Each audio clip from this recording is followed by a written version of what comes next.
Hello everyone and welcome back to another tutorial. Today we're going to see how to start over in life.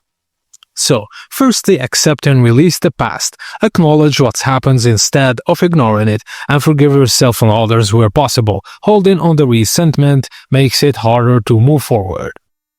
Write down what you're leaving behind, like habits, people, places, to create closure. Also, ask, what kind of life do I want in 1 year, 5 years? Identify core values like freedom, security, creativity, connection, and align your goals with them.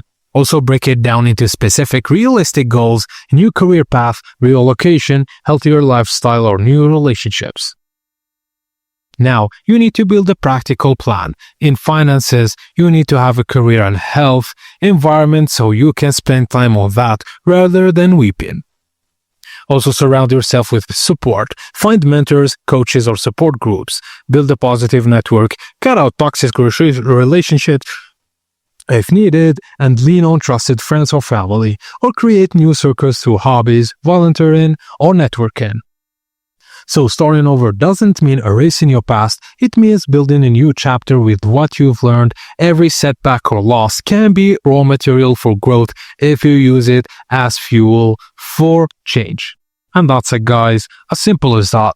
Thank you for watching, and please don't forget to like and subscribe for more.